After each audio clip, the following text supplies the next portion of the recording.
Rain hammered against the windows of the luxury SUV as Victoria Langley stepped out in high heels worth more than most people's monthly rent. She looked across the muddy property line with disgust. And standing there, holding an old rusted watering can, was 78-year-old Alina Brooks, a woman everyone in the neighborhood ignored. A woman the wealthy couple believed was weak, easy to intimidate, easy to remove. Victoria smiled coldly. "You have 30 days to leave." Alina slowly looked up. Not angry, not afraid, just disappointed. Because the rich couple standing in front of her had no idea that the tiny broken-down house they wanted destroyed was sitting on land connected to a secret worth millions. And the documents proving it were hidden inside Alina's attic. Documents powerful enough to destroy everything the Langley family had built. But by the time the rich couple realized their mistake, it was already too late. Alina Brooks had lived on Maple Crescent for 52 years. Long before luxury homes, long before gated entrances, long before arrogant millionaires arrived pretending they owned the world. Back then, it was farmland. Quiet, simple, peaceful. Her late husband Walter had built their little home with his own hands. Every nail, every board, every brick. The garden outside wasn't just decoration. It held memories. The oak tree near the mailbox. Walter planted it when their daughter was born. The cracked porch swing. That's where they spent summer nights talking until midnight. And the tiny attic upstairs. That room held boxes Alina hadn't touched in decades. After Walter died, the neighborhood slowly changed. Old families sold their homes. Developers moved in. Large mansions replaced modest houses. Eventually, only Alina's property remained untouched. And unfortunately for her, that made her a target, especially after Richard and Victoria Langley moved in next door. They arrived with black luxury cars, private contractors, security cameras, and the kind of arrogance money often creates. Richard Langley was a real estate investor famous for buying old properties and turning them into luxury developments. Victoria cared about appearances more than anything else. To her, Alina's old house was an embarrassment, an eyesore, a stain on their perfect neighborhood image. At first, the harassment was subtle. Complaints about her grass being too long.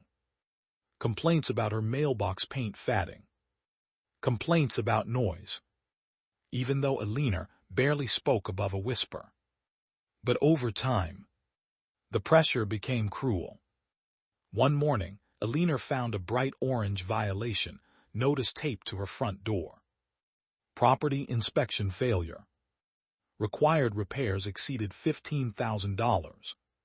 She stared at the paper in confusion. $15,000. She lived off retirement checks. That amount might as well have been $1 million. A week later, another notice arrived. Then another. Then another. Suddenly, inspectors appeared constantly, measuring fences, checking windows, photographing tiny cracks. Every single visit ended the same way. "Ma'am, these violations are serious. You could lose the property." Alina began noticing something else too. Every inspector arrived shortly after speaking with Richard Langley. One afternoon, she overheard Victoria talking near the sidewalk. "That old woman is stubborn," Victoria snapped. Richard smirked. "She'll cave eventually." "And if she does?" Richard looked toward Alina's house. "Everyone has a breaking point." That night, Alina cried quietly at her kitchen table. Not because she feared losing the house, but because she felt alone. forgotten, powerless. What the wealthy couple didn't know was that Alina understood far more than they realized.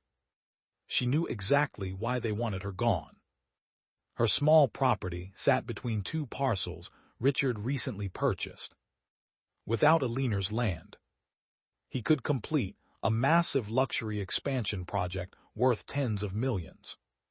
But with her house still standing, the entire project was blocked, and every month Alina refused to sell. Richard lost money. A lot of money. That's why the harassment intensified. Construction crews suddenly started arriving at 6 every morning. Massive drilling, hammering, explosions from excavation work. The noise shook Alina's windows daily. Dust covered her garden. Workers blocked her driveway repeatedly. When Alina politely complained, Victoria laughed. Development is part of progress. Maybe the worst moment came during Alina's birthday. Her granddaughter Sophie visited with cupcakes and flowers. For the first time in months, Alina smiled. But the peace didn't last long. A city towing truck suddenly arrived outside. Alina's old pickup truck was being removed for parking violations. Sophie argued furiously. "This is harassment." The tow driver looked uncomfortable. "Ma'am, I'm just following orders." From across the street, Victoria watched with satisfaction. That night Sophie confronted Richard directly. "You're bullying an old woman." Richard stepped closer. "Careful, sweetheart. You don't understand how business works." Sophie glared at him. "No, I understand exactly what this is." Richard's expression darkened. Then he smiled. "Cold. Dangerous. Tell your grandmother to sell." The next morning Alina discovered her water temporarily shut off. Then her mailbox disappeared. Then anonymous complaints accused her property of being unsafe.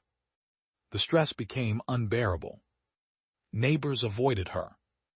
Nobody wanted conflict with the powerful Langley family.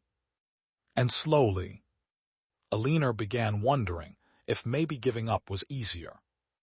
Until one rainy night changed everything. Lightning flashed across the sky as Alina climbed into the attic searching for old family photos. She needed comfort. Something to remind herself life hadn't always been cruel. Dust filled the air as she opened forgotten boxes. Old letters, military medals, tax records. Then suddenly, she froze. At the bottom of a wooden trunk sat a sealed leather folder. Walter's handwriting covered the front. For emergencies only. Alina's hands trembled as she opened it. Inside were maps, land deeds, historical survey documents, and one letter. A letter Walter made her promise never to open unless absolutely necessary. Alina unfolded it carefully. And within seconds, her entire expression changed. Shock, confusion, then realization. Decades earlier, before developers ever arrived, a railroad company made a legal agreement with several local landowners. One narrow section of land crossing the neighborhood was protected under historical preservation law.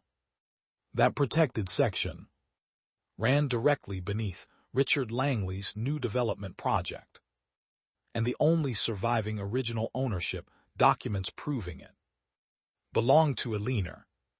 Without those documents, Richard's construction moved forward freely. But if the documents surfaced publicly, his entire project could be frozen permanently. Millions lost overnight. Even worse, the city had approved permits illegally without reviewing historical restrictions, meaning lawsuits could follow. Huge lawsuits. Alina sat silently in the attic.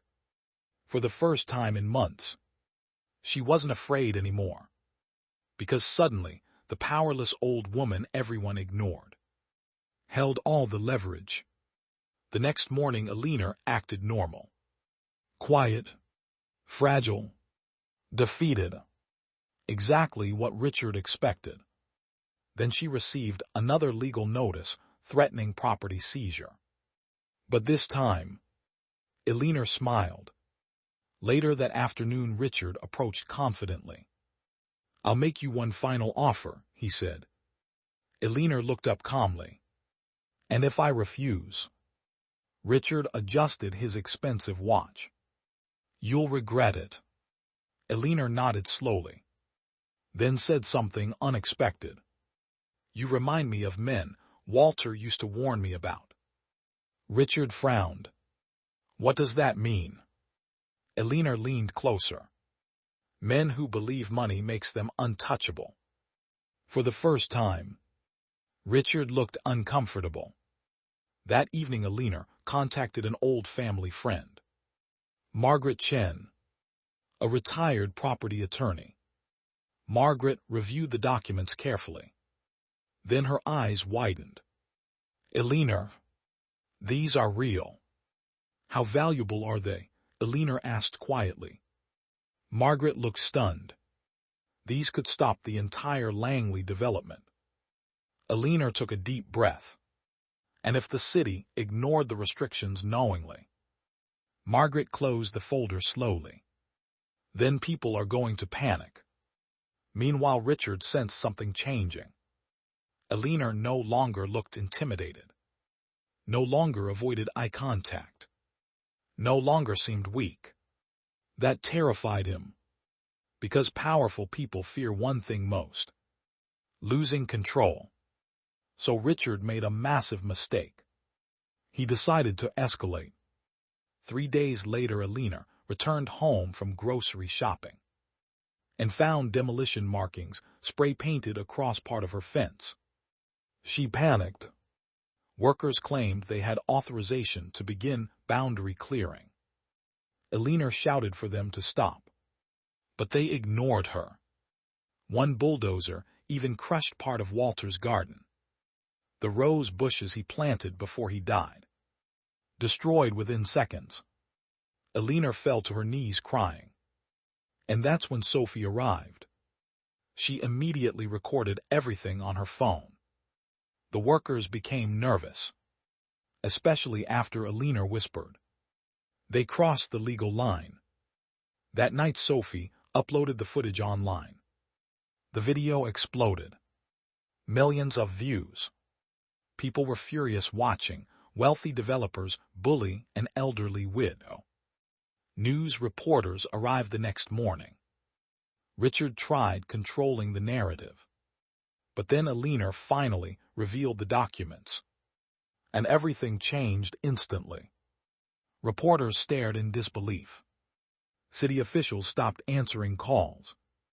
Construction halted within hours. Legal investigators arrived at the site by sunset. Richard Langley's perfect smile vanished for the first time. Because suddenly, the old woman he tried to erase had become the center of a scandal threatening to destroy him. The investigation uncovered horrifying truths. Richard bribed inspectors. City employees ignored protected land restrictions. Permits were approved illegally. Environmental violations were hidden. And worst of all, Richard intentionally targeted elderly homeowners, believing they were easier to pressure into selling. Public outrage exploded. Sponsors abandoned him. Investors pulled funding. News headlines destroyed his reputation overnight. Victoria became hysterical. "You said she was harmless." Richard snapped back. "How was I supposed to know about those documents?" But Alina never screamed. Never celebrated publicly. Never acted cruel. Because real revenge didn't require anger. It required truth. Weeks later, Richard appeared outside Alina's house alone. No expensive suit. No confidence. No power. Just desperation. I can fix this, he pleaded. Alina looked at him quietly. Then asked, Did you ever once see me as a human being? Richard said nothing, because he knew the answer. Alina handed him a single flower from her restored garden.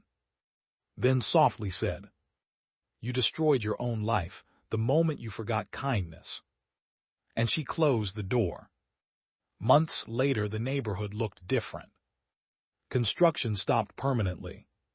Historical protections were officially restored. Alina's home became a recognized heritage property. Neighbors who once ignored her now greeted her warmly every morning. Children even helped rebuild Walter's garden. But the most emotional moment came quietly one evening. Alina sat alone on the porch swing at sunset. Sophie joined her holding a framed newspaper article. Elderly woman, SAVES historic community land. Alina smiled sadly. You know what Walter used to say? What? Sophie asked. Alina looked toward the oak tree, swaying gently in the wind. He said character always reveals itself eventually. Sophie squeezed her hand. And he was right.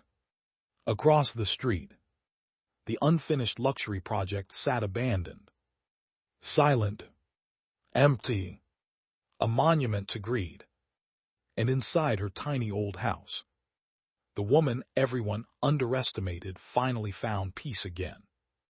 Because the rich couple thought power came from money. But they learned too late. Real power comes from truth people tried to bury. What would you have done in Alina's position? And do you think the rich couple deserved what happened to them? Comment below. And if you enjoy emotional revenge stories with shocking twists, subscribe for more powerful stories every week.